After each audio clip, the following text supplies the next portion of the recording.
and that with it. Well, that's kind of a good segue into the topic that I wanted to bring up this morning.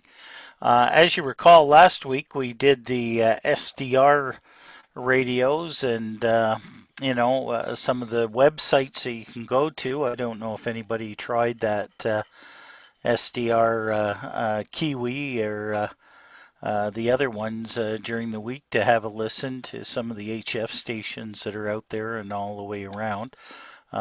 Definitely excellent websites that you can use, and you don't even need an SDR right off the bat. Well, this morning I wanted to kind of piggyback on to that a little bit because there were some discussions this week in regards to the roundtable and also, talking with other amateurs. And one piece of equipment which is almost a necessity in your shack, if you don't already have one, is a radio scanner. Okay, scanners are very, very popular amongst amateur radio operators, but scanners are also very popular as a hobby on its own and separate with a lot of people that have scanners, whether to listen to police, fire, ambulance, what's happening in the community, whether it's business, commercial. People will listen to aircraft. We mentioned the aircraft. Bob played a little aircraft transmission. Well, a lot of these scanners cover the aircraft bands, and a lot of our VHF, UHF radios that we purchase to put in our vehicles or our homes or whatever, they all probably have extended receive coverage on them that you can go beyond the 2 meter or the 440 band and listen to activity that's happening in your communities off those particular radios. And scanners have evolved from the analog now into digital, and eventually a lot of stations are going encrypted. If they go encrypted, then we're SOL, we're out of luck because there's no scanners at this particular point, and I don't see it happening that are going to unscramble encrypted signals that way. However, there's a lot out there and still out there for a long time yet that aren't encrypted. Our main government system here in Ontario called Bell FleetNet, which covers the following ministries. Of course, the OPP. It also covers the Ministry of Health, covers the Ministry of Natural Resources, covers the Ministry of Transportation, Ministry of Corrections. It also does the Ministry of the Environment. These are all frequencies that are on the Bell FleetNet system. It's a trunked system that is digital. It uses the P or the APCO 25 digital network system. And with a digital scanner, you can pick up all those frequencies. So you can listen to police calls with the OPP, what's happening in your local vicinity. You can listen to the Ministry of Health with all the EMS hospital. That way, what happens now when an ambulance picks somebody up, they do a teleport into the emerge center as to the patient and the information that they're bringing in. That's all being transmitted out there that you can monitor. All our fire departments, a lot have gone over to digital now.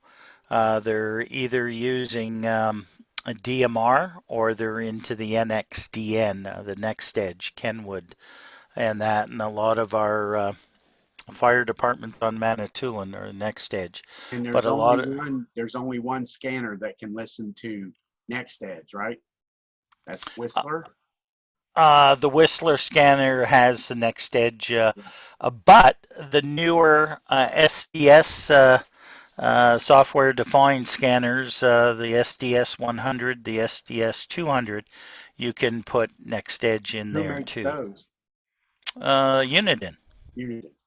Yeah, I Uniden didn't figure scanner. they would be far behind Whistler. No, no. Yeah. But here's the thing with the Uniden scanners.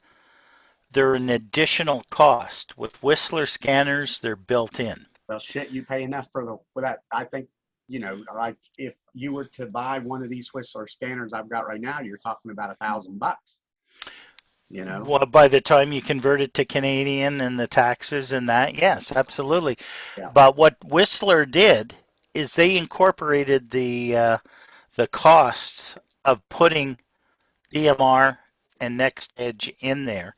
And there's another service called ProVoice, which is another digital, not used that much, but it is used in the States in some of the areas with it and that. So let me go through, show you some websites, and then open it up. I don't have a specific PowerPoint presentation, but I bet a lot of you have already got a scanner kicking around someplace that you haven't used or that. But I'll explain how easy it is. And like I did last week with you with the SDR, you were looking and saying, well, geez, Al, I don't have one of those little dongles that you plug into your computer, or I don't have an SDR receiver and that, or I don't have one of the new SDR radios.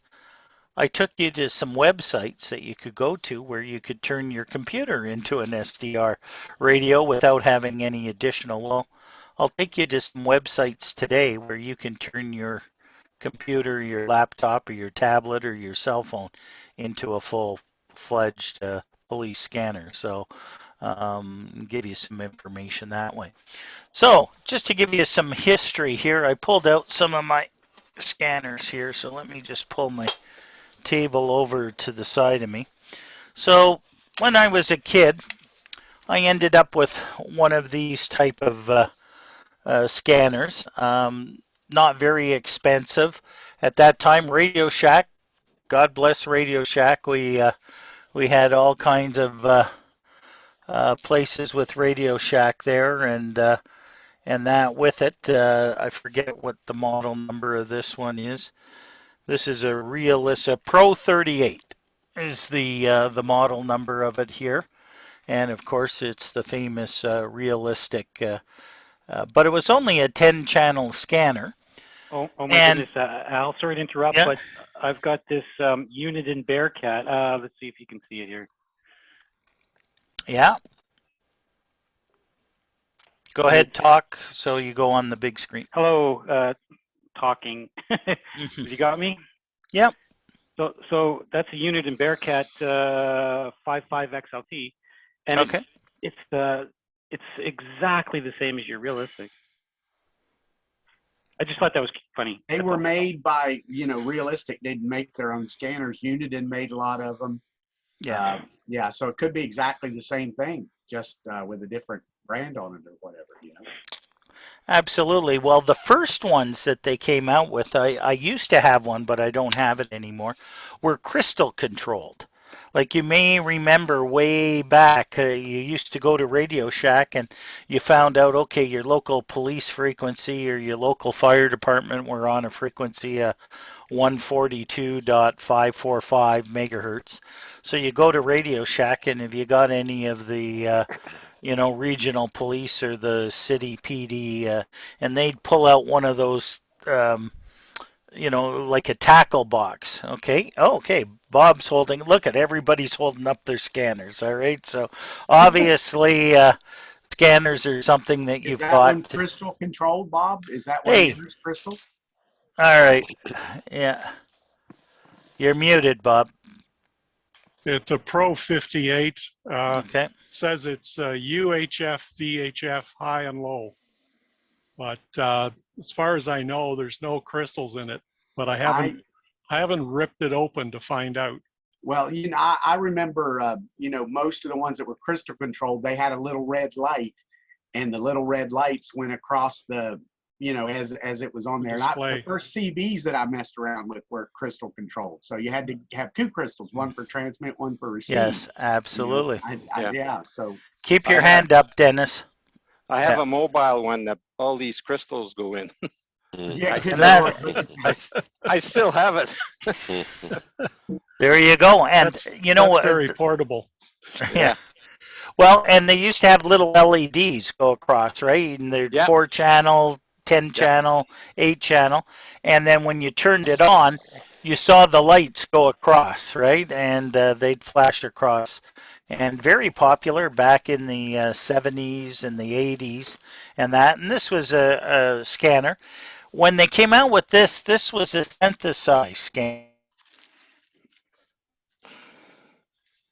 Whoops, Al locked up. I wonder Oh, if he's he froze was. out. Yep. Yeah.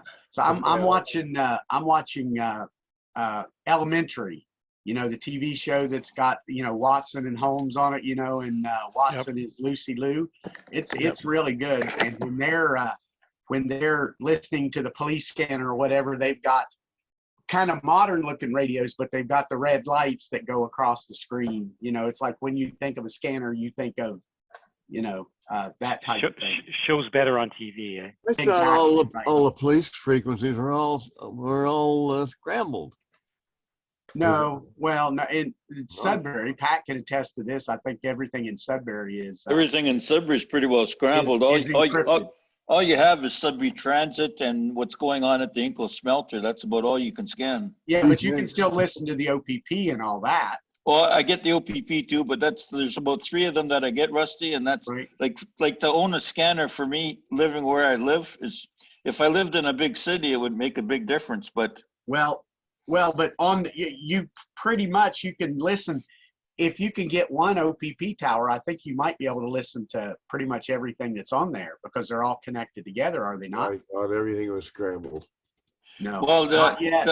I know the police are here in Sudbury, and I run a scanner, but I only get 2 or 3 things. Okay. Okay, Oh, sorry.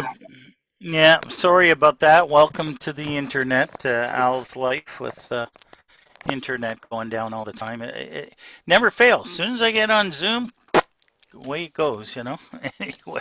One of these weekends when Judy's not there, connect your computer directly to your box, eliminating the router, and see if that makes a difference. You know, Well, I have done happening that. every time.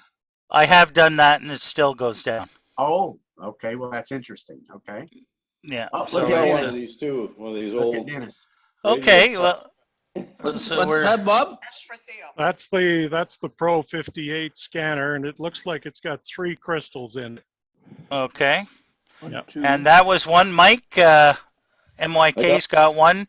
See got the one. Oh, look LEDs at- that are look at going that. across? Look at the lights across the top. That's awesome. Speak, Yeah, Mike, so I can see it. Say Yeah, something, Moose. Yeah, you have to unmute Mike and talk, and then your screen goes large. Yeah, okay, that's a Midland scanner. First one I got. Mhm. I love it. I love it. Yeah, Is it and a 4-channel, Mike, or? Yeah, it's a 4-channel. the handhelds were 4 channels. Yeah, and you've got looks like a Realistic Pro. I used to have one of those, Dennis. That's an 8-channel, is it? Yeah, 8-channel. That's the one with the Oh my God. frequency. Yeah. That's And this awesome. one's- one's 10 channel. Yeah. Yeah. So, yeah, crystals were great. You know, the problem with the crystal though is you'd go to Radio Shack and you'd say, "Do you have a local crystal for the fire department or police?"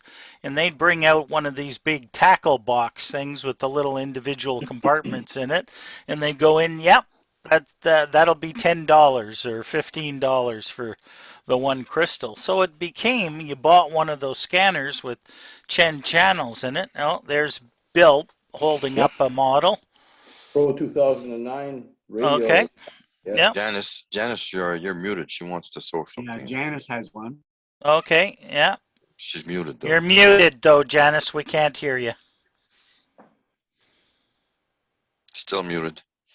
Can I ask you a question now while we're waiting for Janice? Sure. Sure. Yeah, I wasn't Oh, saying anything, so it didn't matter. Oh. Oh, Okay. So. I'm just showing off the scanner. Yeah. Pro Well, 200. Obviously, most of you have got a scanner, whether it's an older one or coming in. What do you hear on the island with your scanner out? Okay, I'll do a demo Oh, okay. for you so that you can Yeah. see that. So, just as time went on, okay, like what Mike showed us with the 4-channel, Midland did it, Regency was another make that did it. Of course, Bearcat, Uniden, and Realistic, very popular. That with scanners, and everything was analog back then, so it was out in the open, and you could definitely hear whatever was being portrayed. The idea with a scanner is you could have multiple channels. When I was 13 or 14, my parents bought me a VHF Patrolman, AM/FM VHF realistic radio, but it had the dial on it. So I could dial the VHF, and it did do aircraft. I used to listen to the airports in Montreal with the air traffic controllers, and then I'd get off the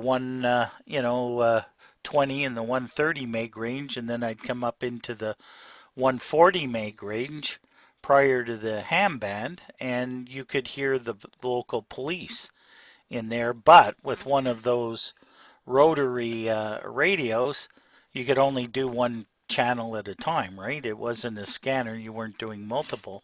And then you could hear the ham radio operators at 2 meters at 144, and then upwards into the band you could hear the marine traffic in the 156 meg, 158 megahertz range, and then once you got to 160 and above that, there were a lot of commercial taxi drivers, construction companies, all kinds of activity that are out in that. And then they came out with the multi-digital scanner, which was synthesized. You could actually punch in the frequency, so there was a cost savings that way with the scanners, but they were limited. Like this one here was just, where does it say? Yeah, right at the bottom. 10 channel. 10 channel, right? Direct entry scanners. But that gave me police, fire, ambulance, the local taxi, maybe the ham radio repeater, whatever, that you could listen to. And 10 channels back then was a heck of a lot. Turn it on, it'd scan, lock into the channel that's talking, and then move on to the next Always one. had to lock out the weather frequency. Yeah, because that was 24/7. It used to lock them up. And then the next channel, or the next scanner that I picked up was a Realistic. This one was a Pro 43. And the Pro 43, what they call a hyperscan, and that, again, analog, but it had from 10 channels to 200. 200. And I thought, oh my God, I'm in heaven. But could I fill up those 200 channels? Probably not. But the interesting thing with this type of scanner, and it's a great scanner, still works today. You look at the, let me just turn on the, and it's what they call a, let me try and get this in here so you can see. Come on, get in here, focus. There we go. It goes pretty fast, It's got 10 banks in there, or 10 banks of 20 channels, and it just fires through those frequencies like crazy. The nice thing about this is you could scan from one area to another area and have it go back over that certain frequencies. And one of the most popular things back in the 90s that these scanners picked up were the cellular telephones that were analog. They were in the 800 megahertz range, and these had extended coverage receivers. So if you scanned between 810 and 860 megahertz, it would scan, you'd lock into all kinds of cell phone calls on there. The other things that were here in the, it did the low VHF band, so 30 to 50 megahertz. The OPP used to be in the 42 megahertz range, but what was also in the upper end of the 40 megahertz range, up in 48, 49 megahertz, and that were cordless telephones. Everybody remembers, your big brick telescopic cordless phone that you used to talk on, the first types that came out, they were all in the 46, 49 megahertz range. And everybody in the neighborhood, if you had one of these, you could pick them up. Not only could you pick that up, but if anybody had a baby monitor, like my God, if you were a secret agent or something and you put a baby monitor in your house, you might as well, you could have one of the biggest CIA bugs in there, but a baby monitor, oh my God, you'd hear the couple talking in the bedroom or the kitchen or whatever the hell was going on in the house. Holy cripe. But everything, yeah. Yeah. You know, it was like putting an open speaker in your house so the whole neighborhood, but nobody knew that, right? We as amateurs maybe, or people that were in the scanning hobby, you know, could monitor that. So anything that has a radio system in it is, you know, out for grabs because anybody can monitor it. So time went on, and I mean, I used this one with base scanners for quite a while as it went, and I've got a whole series in this cabinet up in the top here. I've got all my scanners there, the base ones that I had, and I had a Bearcat, what were they, 210 there with the punch and 20 channel, and then I eventually upgraded, and I still have it today. It's a Bearcat Trunker 895 XLT. Analog, mind you, it wasn't digital, but had like 1,000 channels in it, and you could do it. As time went on and the development, the first thing that started to come out, and Radio Shack did it, was again Radio Shack scanner, and this one here came out with the digital. Let me see if I can get this focused here. There, okay. There you go. Digital trunking scanner, and that became very, very popular. And now you had the various different digital scanning that went on like that, and you could pick up various different channels and that with it. As a matter of fact, we'll see if we can pick up anything on here. I've got a antenna that's connected to my outside antenna, and we'll just leave that go for a minute or two and see if it'll pick up anything. But it's kind of neat, you know, built-in light with it, and Yeah, Bell Fleet now. Whatever. So a digital scanner. Now with digital, you now can pick up frequencies that were digitally encoded and that with it with the P25. And what happened was we went from the OPP went to a government system, Bell Mobility, basically, what they call Bell FleetNet, took over the control. The OPP used to do our own frequencies. Every region had technical people hired that kept the radio systems going, looked after the towers and that. And then in the late 1990s, early 2000s, the government went to a multiple ministry system, and Bell FleetNet got the contract. They contracted it out to them to look after it. And what happened was Bell FleetNet used to put a lot of their systems on their already existing cell towers. And what they did is they sold a lot of the old towers that the OPP used to be on in regards to analog systems in northern and southern Ontario, because they just piggybacked onto cell towers, which made things a little difficult because there was a big power failure that went down. If you remember back in 2003, Remember when the Eastern Seaboard went down and power went all across Ontario and everything? Well, that was fine, but the Bell FleetNet people had battery backups in their cell towers that were running police stuff for the OPP. And after about, there we go. Something just locked in there. On 42.